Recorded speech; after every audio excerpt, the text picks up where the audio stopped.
السلام علیکم اسٹوڈینٹس، بیٹا کیسے ہیں آپ لوگ؟ جی بیٹا، ہم قرآن پاک موضوعاتی مطالعے میں سے قرآن پاک ٹاپک جو ہے وہ پڑھ رہے ہیں۔ ہم نے اس کا تعارف پڑھا، اس کی حفاظت پڑھی کہ پہلے تو قرآن پاک کس طرح اللہ تعالیٰ نے جو ہے وہ نازل کیا لوگوں کی کس لیے، لوگوں کی رہنمائی کے لیے، انہیں دین ہدایت کی طرف بلانے کے لیے۔ پھر ہم نے اس کے موضوعات کے حوالے سے پڑھا کہ اس میں دنیا کے تمام موضوعات کو وافر کھول کر بالکل بیان کر دیا گیا ہے، بہت زیادہ تعداد میں، بہت زیادہ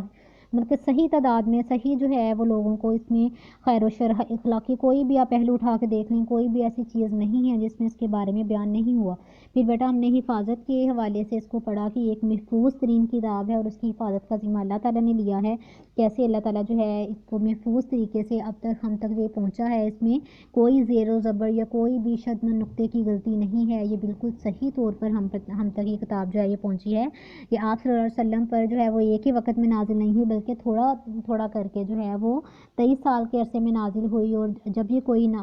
آیت یا کوئی وحی جو ہے وہ نازل ہوتی تو آپ صلی اللہ علیہ وسلم کاتبین وحی کو بلا کر اس صورت کو یا اس آیت کو لکھوا لیتے، اور پھر یہ مسجد نبوی میں ایک مقام متعین تھا، وہاں پر یہ عبارت رکھ دی جاتی اور صحابہ کرام جو ہے وہ اس کو یاد کر کے لے جاتے، اس کی نقل کر لیتے اور پانچوں نمازوں میں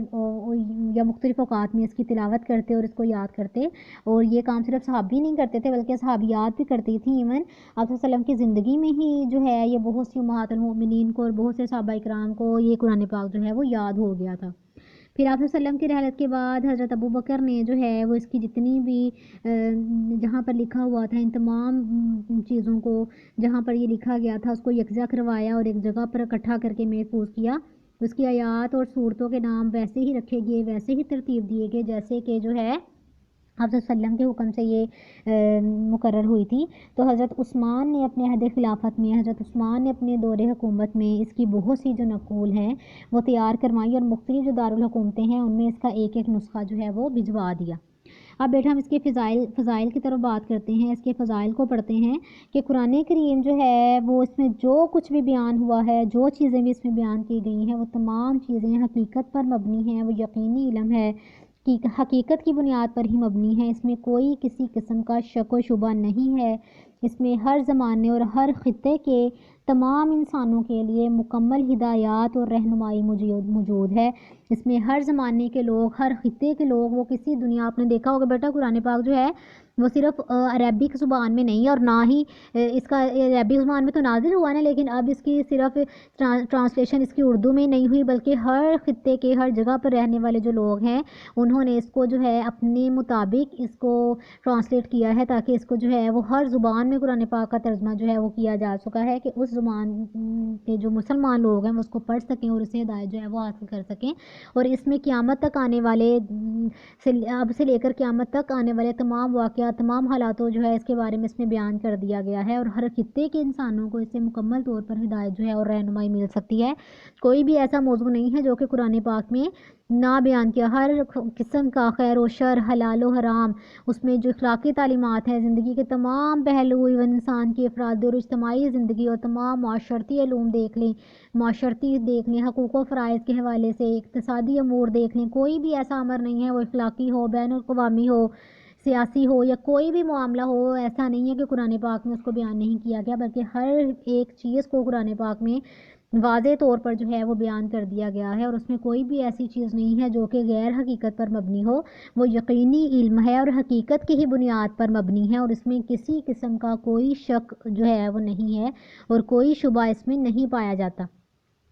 اس میں ہر زمانے اور ہر خطے کے جو تمام لوگ ہیں ان تمام انسانوں کے لیے مکمل ہدایت ہے، اور یہ مکمل رہنمائی جو ہے اس میں موجود ہے، مکمل رہنمائی کا یہ ذریعہ ہے، اور انسان کی دنیا اور آخرت کی حقیقی فلاح جو ہے، حقیقی کامیابی، فلاح جو ہے وہ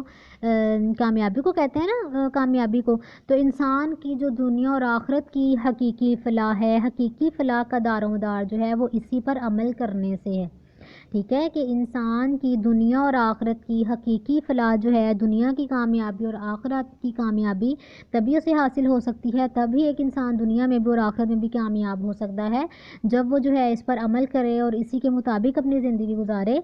اس لیے جو اس قرآن پاک ہے اس کو بہت زیادہ فضیلت دی گئی، یہ بہت زیادہ بلند اور بہت زیادہ افضل ہے۔ جس طرح یہ کلام جو ہے تمام کلاموں سے بہتر ہے، جس طرح یہ قرآن پاک جو ہے وہ تمام کلاموں سے افضل ہے، تمام جتنی کتابیں ہیں ان سے اس کو زیادہ فضیلت حاصل ہے، اسی طرح وہ انسان بھی ان تمام انسانوں سے بہتر اور افضل ترین قرار دیا گیا جو کہ خود اس کا علم جو ہے وہ حاصل کرے اور دوسروں کو بھی سکھائے۔ آپ صلی اللہ علیہ وسلم کی حدیث سے یہ بالکل واضح ہو جاتا ہے۔ آپ صلی اللہ علیہ وسلم نے اس بارے میں قرآن پاک میں ارشاد فرمایا،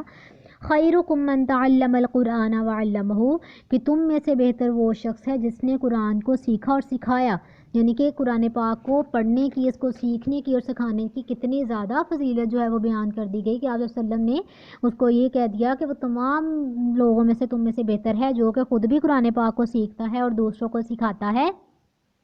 یہ چیزیں اس میں جو ہے یہ بالکل تو واضح طور پر اس کی دلیل ہے۔ حضرت صلی اللہ علیہ وسلم نے جو حدیث کہی ہم اس کبھی بھی نعوذ باللہ ہم نہیں سمجھ سکتے یا کہہ سکتے کہ کوئی بھی اس میں شک و شبہ ہے یا کچھ بھی، یہ بالکل جو ہے وہ واضح بات ہے کہ قرآن پاک کو پڑھنے سے کتنی زیادہ بھلائی جو ہے وہ ہوتی ہے۔ ایون اس کی ایک صورت پڑھنے سے، ایک لفظ پڑھنے سے، ایک جو ہے آیت پڑھنے سے اس کی کتنی زیادہ برکات ہوتی ہیں، ایک ایک لفظ پڑھنے سے اس کی نیکیاں جو ہے وہ رکھی گئی ہیں۔ تو اسی لیے ہمیں چاہیے کہ قرآن کریم کا علم حاصل کرنے کی طرف سب سے زیادہ توجہ دیں اور اس کے لیے کسی بھی طرح کی محنت کرنی پڑے اسے دریغ نہ کریں، کتنی ہی دور جانا پڑے قرآن سیکھنے کے لیے، کتنی ہی محنت کرنی پڑے، اس سے ہم جو ہے وہ ہرگز منہ نہ پھیریں، بلکہ ہر حال میں قرآن پاک کے حوالے سے اس کو علم حاصل کرنا، اور صرف ایک بار یہ نہیں کہ پڑھ لیا اور چھوڑ دیا، اس کو پڑھتے رہنا، جو علم حاصل کیا اس کو دہراتے رہنا، دوسرے لوگوں کو سکھاتے رہنا، اس کو ڈسکس کرنا تاکہ یہ مزید آگے سے آگے جو ہے یہ پھیلے۔ تو اس کو پڑھنے کے بہت زیادہ ثمرات ہیں، بہت زیادہ نیکیاں ملتی ہیں۔ تو قرآن کریم کی جو تلاوت ہے اس کی تلاوت کرنا ہی بہت بڑی نیکی ہے، اس کے ایک ایک حرف کی تلاوت پر جو ہے وہ 10 نیکیاں ملتی ہیں، ایک ایک حرف پڑھنے پر کئی نیکیاں جو ہے وہ ملتی ہیں، اور اس پر اگر ہم عمل کریں کہ جو اللہ تعالیٰ نے فرمایا ہے، جو احکامات ہمیں دیے ہیں اس پر عمل کریں، اس کے مطابق اگر ہم زندگی گزاریں تو اس کے نتیجے میں کیا ہوتا ہے کہ ہمیں دنیا اور آخرت دونوں میں عزت و سرفرازی جو ہے وہ اللہ تعالیٰ کی طرف سے ملتی ہے۔ اس پر اگر ہم عمل کریں تو اللہ تعالیٰ دنیا میں بھی کامیاب کرتے ہیں اور آخرت میں بھی جو ہے وہ عزت عطا فرماتے ہیں، اور اس سے جو منہ پھیرنے والے ہیں، جو اس کو نہیں پڑھتے اور اس کی تعلیمات پر عمل نہیں کرتے، اس کے حوالے سے اپنی زندگی نہیں گزارتے، وہ لوگ جو ہے وہ ذلیل اور خوار ہونے والے ہیں۔ یہ طریق گواہ ہے، واضح ہے کہ مسلمان جب تک جو ہے قرآن کی تعلیمات پر عمل کرتے رہے، اس کی تعلیمات پر عمل پیرا رہے تو وہ دنیا میں غالب رہے، وہ دنیا میں کامیاب رہے، اور جب جو ہے انہوں نے اس سے غفلت برتنی شروع کی، جب اس سے دور ہو گئے تو عزت و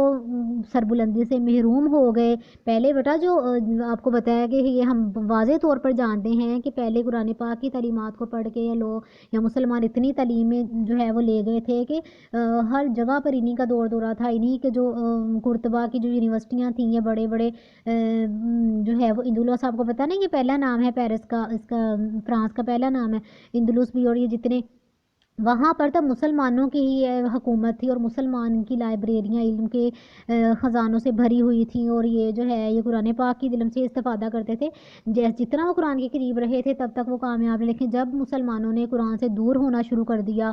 قرآن پاک کو ویسے پڑھنا چھوڑ دیا اس کی جو ہے، تو تب کیا ہوا کہ وہ عزت و سرفرازی، اب ہم دیکھیں بیٹا ایک مسلمان جو ہے، اب ہمارا ملک جو ہے یا مسلمان کے تمام، یعنی کہ یہ اب ترقی یافتہ نہیں ہے، بلکہ جو دوسرے ممالک ہیں، وہ انگریز ممالک ہیں، وہ دوسرے ممالک ہیں جو کہ بہت زیادہ ترقی کر چکے ہیں، اصل میں بیٹا وہ جو ہے وہ قرآن پاک کی جو کتاب ہیں، اس کی آیات ہیں، وہ مسلمان نہیں ہیں، لیکن وہ اس پر پڑھ کے اس کو مشاہدہ کر کے تحقیق کرتے ہوئے جو ہے وہ آج اتنا آگے پہنچ چکے ہیں کہ ان کی اگر ہم دیکھیں ان کی لائبریریوں میں ابھی بھی قرآن پاک جو ہے وہ موجود ہے، وہ علم سے آپ صلی اللہ علیہ وسلم کی باتوں کو لیتے ہوئے اس پر مشاہدہ کرتے ہیں، وہ تحقیق کرتے ہیں کہ آپ صلی اللہ علیہ وسلم نے جو ہے وہ یہ انہوں نے بولا ہے، ان کی حدیث پر جو ہے وہ مشاہدہ کرتے ہوئے بھی اتنی انہوں نے ترقی جو ہے وہ حاصل کر رہی ہے کہ آپ صلی اللہ علیہ وآلہ وسلم نے حکم دیا نا کہ بیٹھ کر پانی پیو، تو انہوں نے اس بات پر مشاہدہ کیا کہ آخر کیوں ان کے نبی نے یہ بات کہی ہے، تو انہوں نے جو ہے وہ ایک شخص کو پورا جو ایکسٹرا مشین ہوتی ہے یا کوئی بھی اس کی ٹیسٹنگ ہوتی ہے، ٹیسٹ کرنے کے لیے ایک انسان کو پہلے کھڑا کر کے جو ہے وہ پانی پلایا، جب اس نے کھڑا ہو کے پانی پیا تو سارا اس کے جسم سے اس کے جو ہے وہ سیدھا سیدھا پانی گزر گیا، اس کا کوئی جو ہے وہ فائدہ افیکٹ نہیں ہوا، لیکن ایک شخص جو ہے جب اس نے بیٹھ کے پانی پیا تب اس کا جو ہے اس پر تحقیق کی گئی تو پانی جو ہے وہ اس کے میدے میں سے، اس کے گردوں میں سے، یا ہر چیز میں سے ہوتا ہوا گزرا، اور انسان جو اس میں سے ہر طرح کی گندگی جو ہے وہ پانی کے ساتھ بہہ گئی، وہ پانی کے ساتھ نکل گئی۔ تو یہ آپ صلی اللہ علیہ وسلم نے جو کچھ بھی باتیں کہیں، یہ قرآن پاک میں جو باتیں بیان کی، وہ اتنی باتوں پر تحقیق کرتے ہوئے انہوں نے اتنی ترقی کر لی اور اتنی وہ جو ہے آگے پہنچ گئے ہیں، لیکن مسلمان نے اپنی اس کتاب کو، اپنی اس قرآن کو چھوڑ دیا، ایسے دور ہو گئے، جس کی وجہ سے وہ جو ہے وہ عزت و سربلندی سے محروم ہو گئے۔ تو یہ بات تو آپ صلی اللہ علیہ وسلم نے بھی فرمائی تھی، بہت پہلے ہی ارشاد فرما دی تھی کہ اللہ تعالیٰ بہت سی قوموں کو اس قرآن ہی کی وجہ سے سربلندی اور جو ہے وہ بلند مقام عطا کرے گا، اور جو دوسری بہت سی ایسی قومیں ہیں جو اسے غفلت کریں گی، اور اس وجہ سے اللہ تعالیٰ جو ان کو گرا دے گا، ان کا مرتبہ جو ہے وہ کم کر دے گا۔ اسی لیے ہمیں چاہیے کہ ہم قرآن پاک کی تلاوت کریں، اس کو سمجھیں، اس کی تعلیمات پر عمل کرنے کی کوشش کریں، اور اپنی زندگی میں اس کو لاگو کرنے کی کوشش کریں۔ جی بیٹا، ہمارے فضائل جو ہیں وہ قرآن پاک کے ہم نے پڑھ لیے ہیں، اس کو آپ لوگوں نے بہت اچھے طریقے سے یاد کرنا ہے، اس کے فضائل کو، اس میں سے کوئی بھی لائن نہیں چھوڑنی، شارٹ کویسچنز آپ کے، اور جو ایم سی کیوز ہے وہ اندر سے ہی بنتے ہیں، اسے آپ لوگوں نے یاد کرنا ہے۔ اب بیٹا آپ کے یہ 3 لانگ کویسچن جو ہے قرآن مجید کا تعارف بیان کریں، اس کی حفاظت کے بارے میں کیا جانتے ہیں، فضائل نوٹ کریں، تو یہ بیٹا آپ کو لانگ آپ کو لکھوائے جائیں گے، یہ میں آپ کو اس کی پکس جو ہے وہ سینڈ کر دوں گی، تو آپ لوگوں نے جو ہے اس کو بہت اچھے طریقے سے پھر اپنی کاپیز پہ لکھنا ہے اور یاد کرنا ہے۔ ابھی آپ لوگوں نے جو ہے یہ فضائل ہی یاد کریں، تو انشاءاللہ بعد میں ہم نیکسٹ اس کے کویسچن جو ہے وہ لکھنا شروع کریں گے۔ آج کا بیٹا لیسن اتنا ہی ہے۔ اوکے بیٹا، اللہ حافظ۔